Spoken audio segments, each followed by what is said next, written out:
Welcome to Tribe Talk, where we talk tribe athletics for the next 30 minutes. Hello again, everyone. This is Jay Colley. With us on the first segment is the head basketball coach at William & Mary, Dane Fisher. And first of all, Coach Fisher, thanks for joining us today. And what is a busy schedule for you and your staff at this moment in time? It's certainly been very busy, certainly different this off season than what you typically go through, but we've managed and we're getting ready for our season. So let's take it from the top. How has your schedule changed for you and your staff? Give our fans some idea of what's the new normal, if you will. Certainly the biggest thing with what's different for us is just the amount of time that we're spending actually on campus. And what we are trying to do more than anything is just be on campus when it's absolutely essential, which for us obviously is the time that we're in practice with our players. Outside of that, we're doing a lot of meetings like you and I are here over Zoom and trying to get as much done over the phone as we can. So that's certainly been the biggest difference for us. Self-discipline, obviously, in any sport is very important. Basketball is no different. Do you feel like you got a bunch of guys on campus right now who have that inner integrity to do the right thing? Yeah, our players have done a great job with what's been asked of them, and I think to this point, the majority of the student body, you'd say the same thing. This is obviously a very different campus environment than what everybody is used to. There's a lot that's being asked of the students and the staff to really collaborate and do all we can to not let this virus get to our campus and then certainly spread if it is here. So our players have done a great job with that. We talk with them on a daily basis about, hey, make sure you're wearing your masks and social distance and all the things that we're trying to do. And to this point, they've done a really good job of that. Has there been incremental workouts, and where are we now with, for lack of a better term, practice?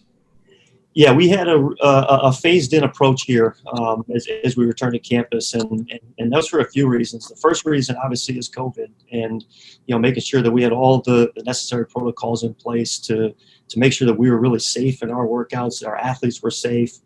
So we started off, it would be a coach with one player, one ball, and one basket. Everyone's wearing masks the whole time, and we had all kinds of disinfectants in between workouts. Guys came in the same entrance and left out this other door for an exit, and we really had a lot in place there.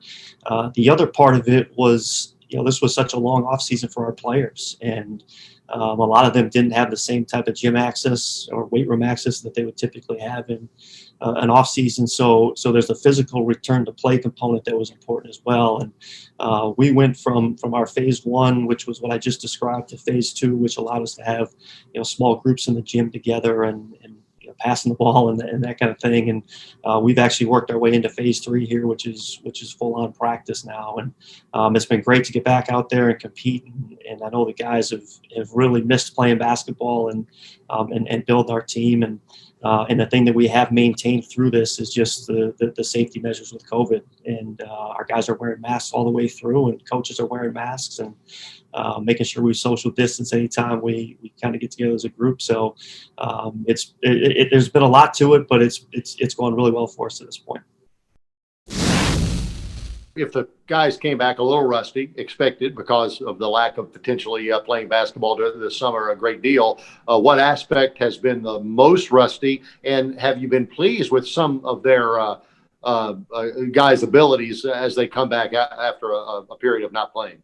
Yeah, that's a good question, and I don't know that there's anything that was really stood out, because I think it was such a phased-in return that really the first couple of weeks we were just getting in the gym and just getting shots up with these guys and just kind of getting them back acclimated. I think if we would have come in and started playing right away, it probably wouldn't have probably looked like a traffic jam out there more than basketball practice. So once we went to 5-on-5, just to be able to see the guys get out there and compete and get used to having a defender in front of you when you're making moves.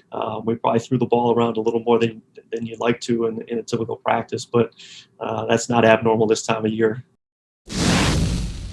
Hey, November is upon us, which is the typical signing day.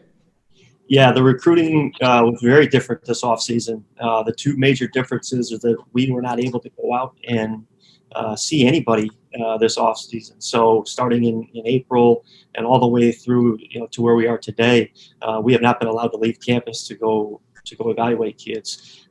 The other part of it that's actually probably even more significant is that the recruits have not been able to come to campus.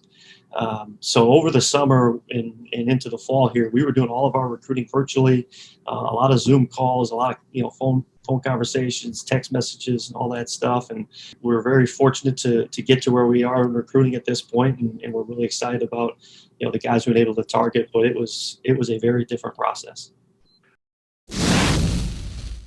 Got to believe that's where some of the wonderful video footage that Tribe Athletics has put out and the campus side has put out comes into play, because they see the beauty of William and Mary.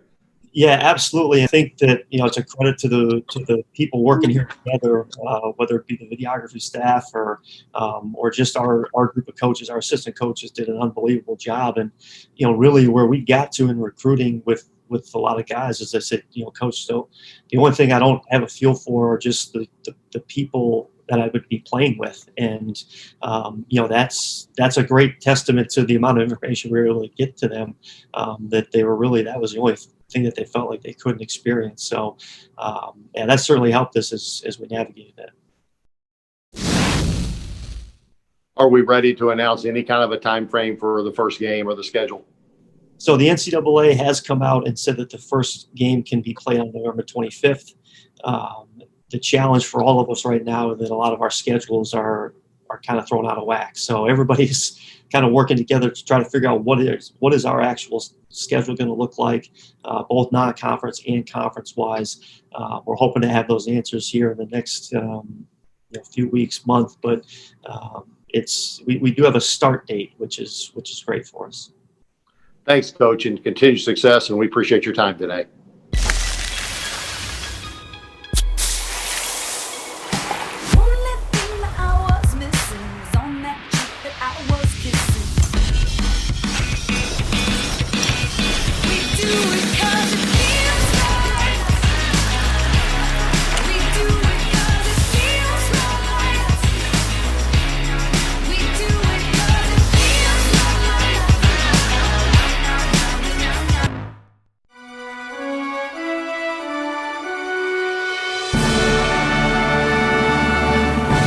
Big banks leaving a bad taste in your mouth, charging you all sorts of fees and giving you nothing in return.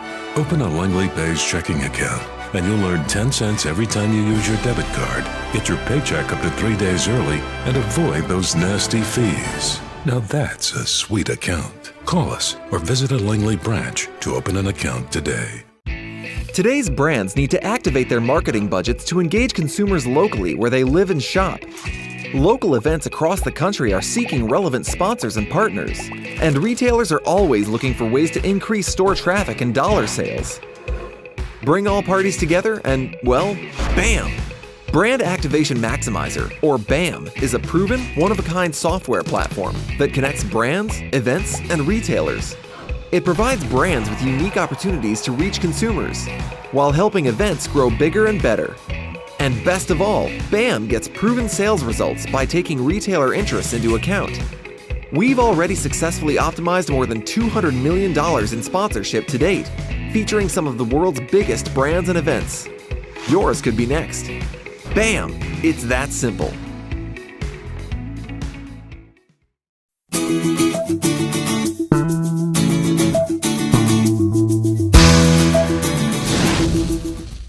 Welcome back to Tribe Talk. Jay Colley with you today. Our guest is Ted Hefter, the Student Athletic Advisory Council President and Senior Team Captain on the Tribe football team.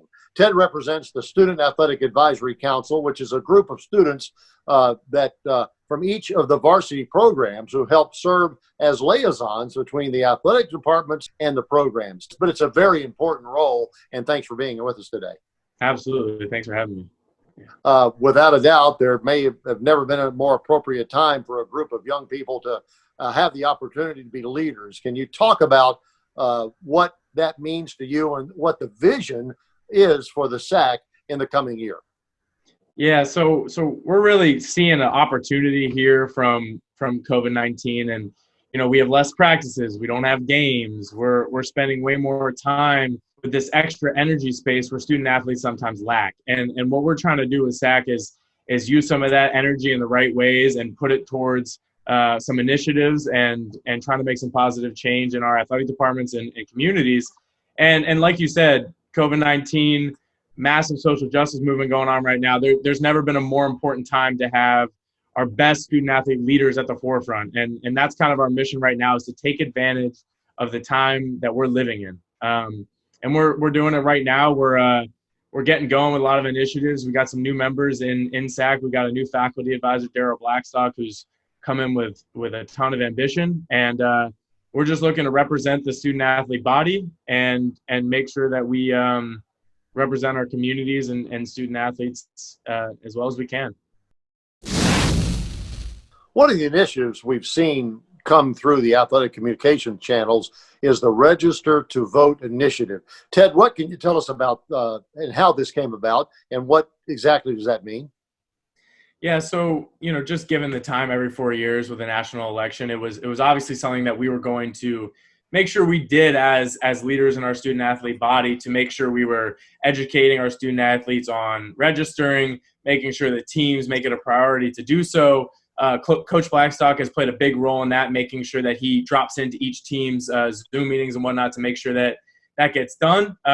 It's been a huge part of the early on initiative SAC has done. And, as a student athlete group, we've also discussed a little bit about how voting is just a small piece of the pie when it comes to a political engagement. And, maybe we need to talk a little bit more about things we could do, demanding better from candidates, whatever it is that we want to do within our communities, just to try to work to not view voting as the whole point.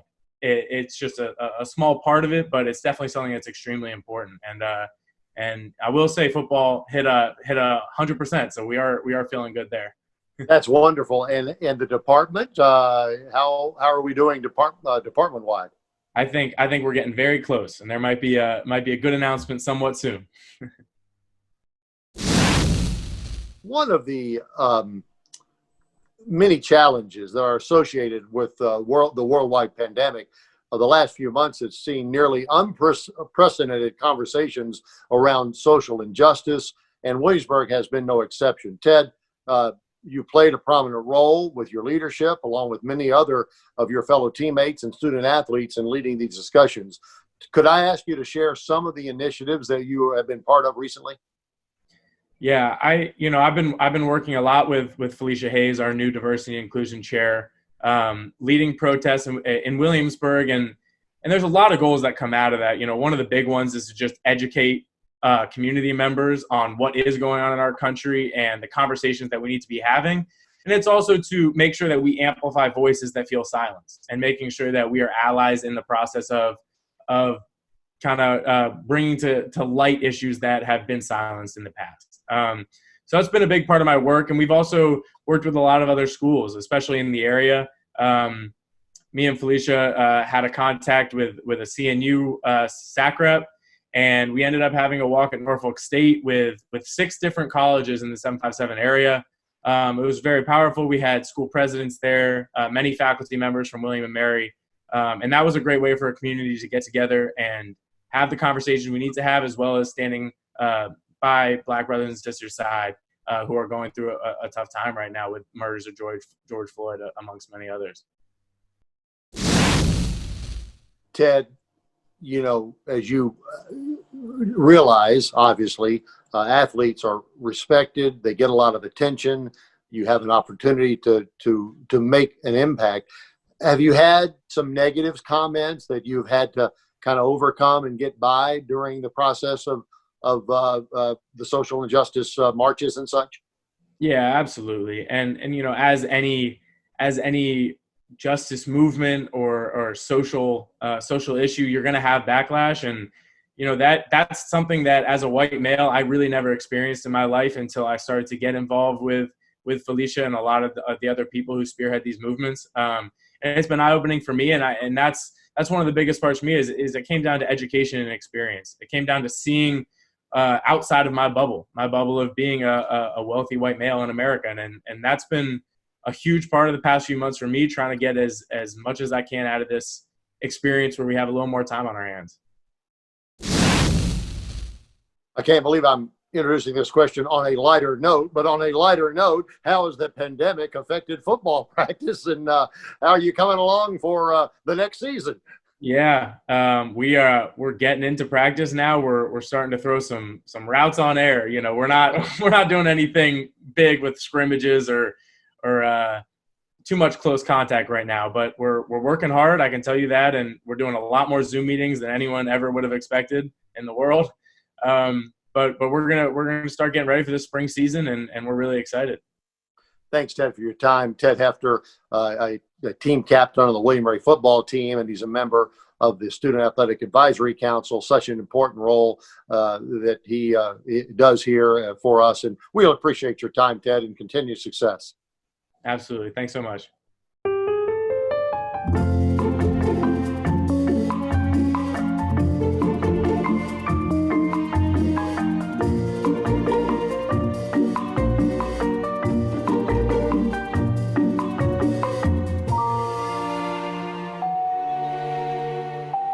With your Village Bank debit card, earn points on everyday purchases and redeem them for something special. Village Bank, you're a neighbor, not a number. Everything you know about Colonial Heritage is true. A beautiful golf course with exquisite dining and superb event space. But this is also true. You don't have to live there to play, dine, or celebrate there. So let Colonial Heritage be your host for a round, a meal, or a gathering. It's all true. You don't have to live there to enjoy being there. At Colonial Heritage, golf memberships are available. ColonialHeritageClub.com.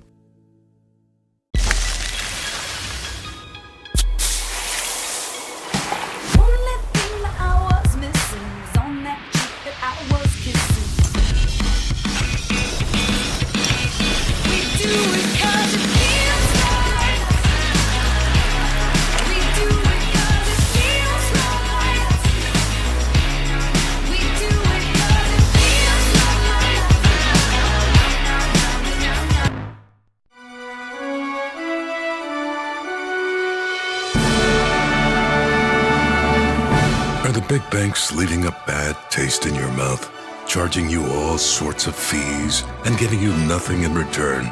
Open a Langley Pays checking account and you'll earn 10 cents every time you use your debit card. Get your paycheck up to 3 days early and avoid those nasty fees. Now that's a sweet account. Call us or visit a Langley branch to open an account today.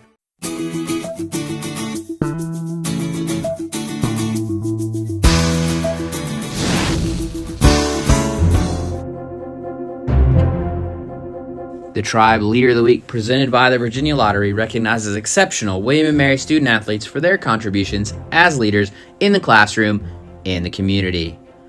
This week's Tribe Leader of the Week, presented by the Virginia Lottery, is men's soccer senior Sam Galan. Sam is a two-time All-CA third-team pick and has started the last 56 matches along the Tribe's back line.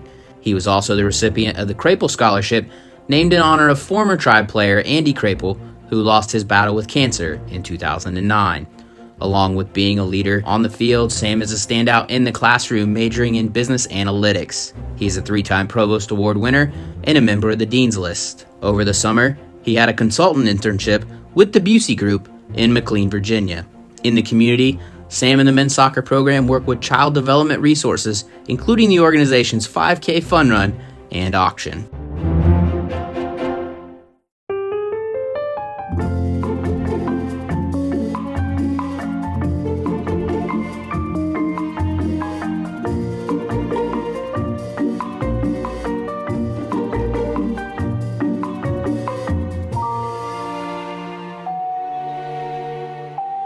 With your Village Bank debit card, earn points on everyday purchases and redeem them for something special.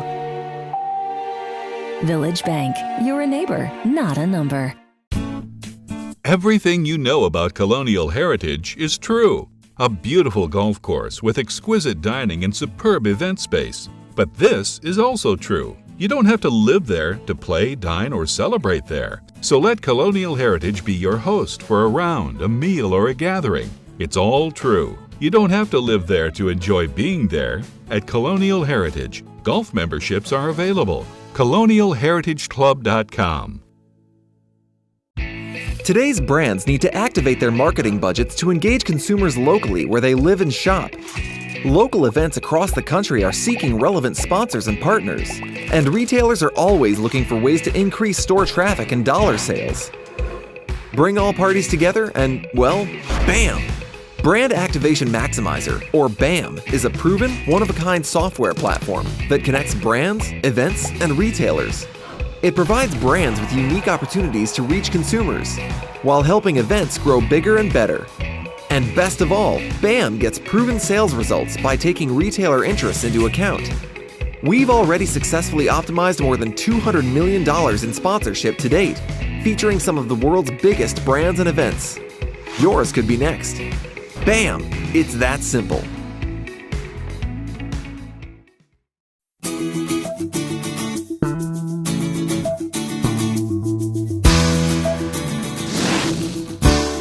Welcome back to Tribe Talk. Once again, we have with us head football coach at William & Mary, Mike London. And Mike, again, thanks for taking some time with us on this very unusual yet busy time for you and your staff today.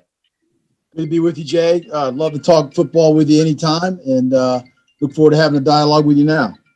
Coach, one of the reasons we're having you on right now is you've been appointed to a board called the Collegiate Coaching Diversity Pledge Board of Coaches. Can you tell us a little bit about what that is, what the Collegiate Coaching Diversity Pledge is? Yeah, sure. It's made up of a board of advocates that span from higher education to athletics to being in the business world, and then also a board of coaches that crosses the sections of men and women's basketball and football. And it's an opportunity organization that tries to increase athletic directors in making their decisions in terms of creating opportunities for people of diverse backgrounds, non-diverse backgrounds, people that are candidates, can be candidates for their positions at basketball, head men's, head women's, and also football. So it's a group headed up by athletic directors university in terms of those constituents in a process of how you get qualified candidates in your pool of candidates when you are interviewing head coaching prospects. Not to get too far into the weeds, but it reminded me when I was reading it of the Rooney Rule in the National Football League. A, is it similar? And B, do you think the Rooney Rule has been somewhat successful?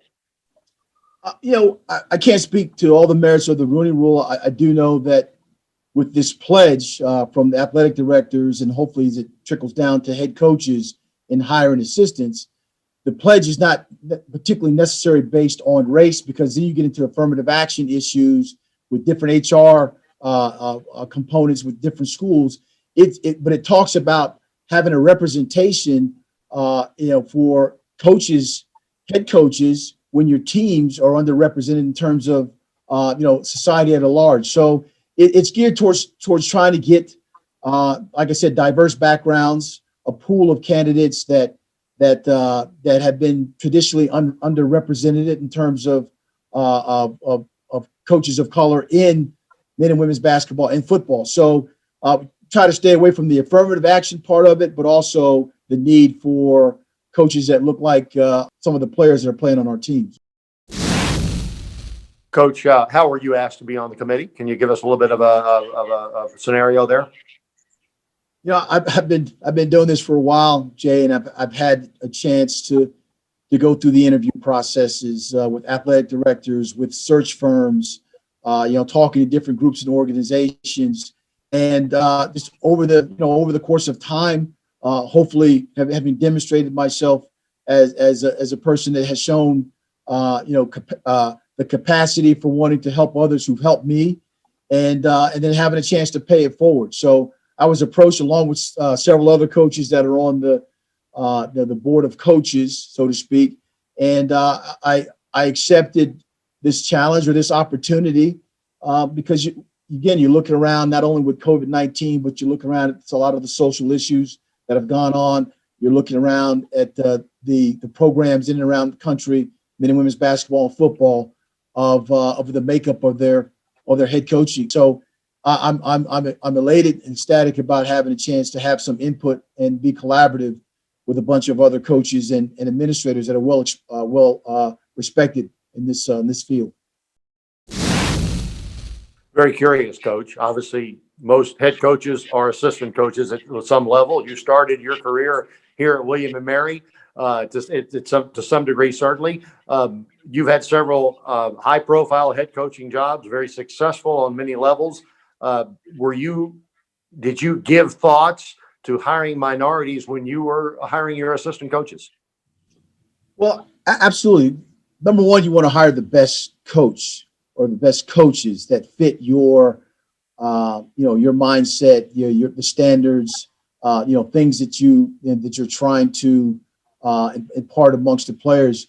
Hopefully, you get it all right. Sometimes you don't, particularly if you don't know individuals, personally, but know of their reputations. But I can say that the last few hires and opportunities to hire men that not only look like me, but look like a percentage of the players on our team.